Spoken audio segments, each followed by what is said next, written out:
നമസ്കാരം.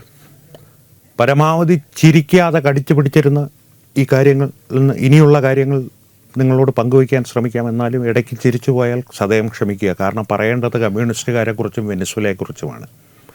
നമ്മുടെ ഷിജു ഖാനും അഡ്വക്കേറ്റ് സജിൻ ദേവും കമ്മ്യൂണിസ്റ്റ് പാർട്ടിയുടെ പ്രമുഖരായ നേതാക്കളും എല്ലാവരും തന്നെ കേരളത്തിൻ്റെ തെരുവുകളിലും ജന്തർ മന്ദറിലുമൊക്കെ തിളച്ച് മറിയുകയാണ്. വെനിസ്വേലൻ പ്രസിഡന്റ് നിക്കോളാസ് മഡൂറോയെ ഉടനെ ട്രംപ് വിട്ടില്ലെങ്കിൽ പണ്ട് ചെഗുവേര പാടി കാസ്ട്രോ പച്ച ചീങ്കണ്ണിയെ പിടിക്കാൻ പോയ സച്ചിദാനന്ദനെ പരിഭാഷപ്പെടുത്തി വന്നപ്പോൾ മുതലയായിപ്പോയി. പക്ഷേ ചീങ്കണ്ണിയാണ് alligator, green alligator that you love എന്നാണ് ആ കവിതയുടെ ആംഗലേയ തർജിമ. ഗ്രീൻ അലിഗേറ്റർ എന്ന് പറഞ്ഞു കഴിഞ്ഞാൽ ക്യൂബയുടെ ഭൂപടം നോക്കിയാൽ ഒരു ചീങ്കണ്ണിയുടെ രൂപത്തിലാണ് ക്യൂബ ഇരിക്കുന്നത്. ചെഗുവേര പണ്ട് കാസ്ട്രോയ്ക്ക് എഴുതിയ ഒരു പ്രണയഗീതമാണത്. ആ പച്ച ചീങ്കണ്ണിയെ ഞങ്ങൾ പിടിച്ചതുപോലെ ഗറില്ല യുദ്ധമുറകളുമായി ഞങ്ങളങ്ങോട്ട് പുറപ്പെടുമെന്ന് കമ്മ്യൂണിസ്റ്റുകാർ കേരളത്തിലെ തെരുവുകളാകെയും ഡൽഹിയിൽ ജന്തർ മന്ദറിലുമൊക്കെ തിളച്ച് മറിയുകയാണ്. ഒപ്പം തന്നെ ട്രംപാണെങ്കിൽ ആകെ പേടിച്ച് വിറച്ച് നാട് വിട്ടുവെന്നാണ് കേൾവി. അപ്പോൾ ഈ ഒരു തിളച്ചുമറിയൽ ഭാരതത്തിനെന്നും എതിരായിട്ടുള്ള ഭാരതത്തിൻ്റെ നയങ്ങൾക്ക്, കാരണം വെനിസ്വേല സംബന്ധിച്ച് വെനിസ്വേലയിൽ ഇപ്പോൾ അരങ്ങേറുന്ന സംഭവവികാസങ്ങളോട് ഭാരതം പ്രതികരിച്ചിരിക്കുന്നത് വളരെ നയതന്ത്രപരമായിട്ടാണ്. അതിനെ അനുകൂലിച്ചിട്ടുമില്ല പ്രതികൂലിച്ചിട്ടുമില്ല, സൂക്ഷ്മമായി നിരീക്ഷിച്ചു കൊണ്ടിരിക്കുകയാണ് എന്നുള്ളതാണ്. അപ്പോൾ തമാശ വിട്ടിട്ടൊരു കാര്യം പറഞ്ഞു കഴിഞ്ഞാൽ കമ്മ്യൂണിസ്റ്റ് പാർട്ടിക്കാരെന്നും ഭാരതത്തിൻ്റെ ഔദ്യോഗിക നയങ്ങൾക്ക് എതിരായി മാത്രമേ പ്രവർത്തിച്ചിട്ടുള്ളൂ എന്നുള്ളതാണ് ചരിത്രം പറയുന്നത്. ചൈനയുമായി യുദ്ധമുണ്ടായിരുന്ന സമയത്ത് അവർ ചൈനയോടൊപ്പമായിരുന്നു. ക്വിറ്റ് ഇന്ത്യ കാലത്ത് അവർ ക്വിറ്റ് ഇന്ത്യ സമരത്തിനെതിരായിരുന്നു. പിന്നെ സ്വാതന്ത്ര്യം കിട്ടിയപ്പോൾ അവരത് അംഗീകരിച്ചിട്ടില്ല. ബ്രിട്ടീഷുകാരുടെ ഒരു തന്ത്രമാണ് സ്വാതന്ത്ര്യമെന്ന് പറയുന്നു. ഗാന്ധിയോടൊപ്പം മദനിയെ ഉപമിച്ചു. മഹാത്മാ മദനി എന്ന് പറഞ്ഞത് EMS ആണ്. അങ്ങനെയുള്ള ഭാരതത്തിന്, കേരളത്തിന് പ്രത്യക്ഷത്തിൽ ഒരു വിപ്ലവകരം എന്ന് സാധാരണക്കാരായ അണികൾക്ക് തോന്നുന്ന തരത്തിൽ, എന്നാൽ കൃത്യമായ അജണ്ടകളോടുകൂടി രാഷ്ട്രത്തിനെതിരായിട്ടുള്ള പ്രവർത്തികളിലെ എന്നും കമ്മ്യൂണിസ്റ്റുകാർ ഇടപെട്ടിട്ടുള്ളൂ.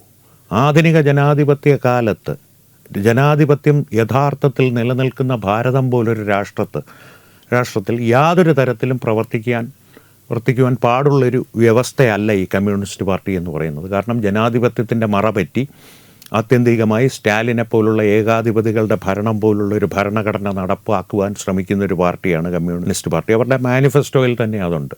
പ്രോലിറ്റേറിയൻ്റെ ഡിക്റ്റേറ്റർഷിപ്പാണ് അവർ.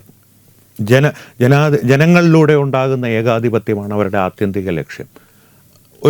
അവർക്കൊരു സമാനത ഉള്ള മറ്റൊരു ആളുകൾ ആരാണെന്ന് ചോദിച്ചു കഴിഞ്ഞാൽ അവരെ പോലെ തന്നെ മറ്റാരെങ്കിലും ഭാരതത്തിൽ പ്രവർത്തിക്കുന്നുണ്ടോ എന്ന് ചോദിച്ചാൽ നിർഭാഗ്യവശാലുണ്ട് ജമാഅത്തെ ഇസ്ലാമി. കാരണം ഭാരതത്തിൻ്റെ ഭരണഘടനയ്ക്ക് മേൽ ശരിയാ നിയമത്തെ വയ്ക്കുന്ന ജമാഅത്തെ ഇസ്ലാമിയുണ്ട്. അപ്പോൾ ഈ ഇത്തരം തമാശകളൊക്കെ ട്രംപിനെ ഭീഷണിപ്പെടുത്തുന്ന, അല്ലെങ്കിൽ ട്രംപിനെ നേരെ വിരൽ ചൂണ്ടി മുന്നറിയിപ്പ് നൽകുന്ന സഖാവ് ഷിജു ഖാൻ എന്ന തമാശയ്ക്കപ്പുറം ഭാരതത്തിൻ്റെ നയങ്ങൾക്കെതിരായി നിൽക്കുന്ന കമ്മ്യൂണിസ്റ്റുകാരെ ശ്രദ്ധിക്കുക എന്നുള്ളതാണ് ഈ തമാശയിലൂടെ നാം ചെയ്യേണ്ട ഒരു കാര്യം.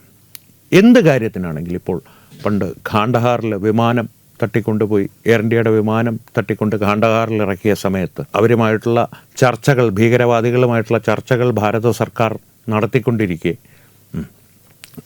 അവരെ ഭാരത സർക്കാരിനെ സമ്മർദ്ദത്തിലാക്കി അസർ മസൂദിനെ പോലുള്ള ഭീകരന്മാരെ വിട്ടയക്കേണ്ട ഒരവസ്ഥയിലേക്ക് എത്തിച്ചതിൻ്റെ ഒരു കാരണം വൃന്ദ കാരാട്ട് ഉൾപ്പെടെയുള്ള കമ്മ്യൂണിസ്റ്റ് നേതാക്കൾ ഈ വിമാനത്തിലുണ്ടായിരുന്ന യാത്രക്കാരുടെ ബന്ധുക്കളുമായി ചേർന്ന് ഡൽഹിയിൽ നടത്തിയ സമ്മർദ്ദ സമരതന്ത്രങ്ങളായിരുന്നു. അതിന് യാതൊരു തർക്കവും വേണ്ട. അത്തരത്തിലുള്ള സമ്മർദ്ദതന്ത്രങ്ങൾ ഇന്നത്തെ കാലത്ത് കുറേ കൂടി വിഫലമാണെങ്കിൽ പോലും കമ്മ്യൂണിസ്റ്റ് പാർട്ടിക്കാർ ആ സമ്മർദ്ദതന്ത്രങ്ങളിൽ നിന്നും ഭാരതത്തിൻ്റെ ഔദ്യോഗിക നയങ്ങൾക്കെതിരായി പ്രവർത്തിക്കുന്നതിൽ നിന്നും ഒരടി പിന്നോട്ട് പോയിട്ടില്ല എന്നുള്ളതാണ് ഇത്തരം തമാശകൾ നമ്മളെ ബോധ്യപ്പെടുത്തുന്നത്. അതുകൊണ്ട് തന്നെയാണ് പറയുന്നത്, ജനാധിപത്യപരമായി പ്രവർത്തിക്കുന്ന ഒരു രാഷ്ട്രത്തിൽ ഒരു സ്ഥാനവും കൊടുക്കുവാൻ പാടില്ലാത്തൊരാശയമാണ് കമ്മ്യൂണിസ്റ്റ് ചിന്താധാര.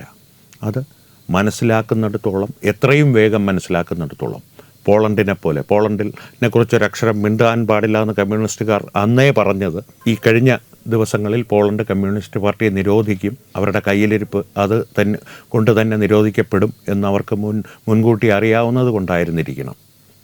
നമസ്കാരം.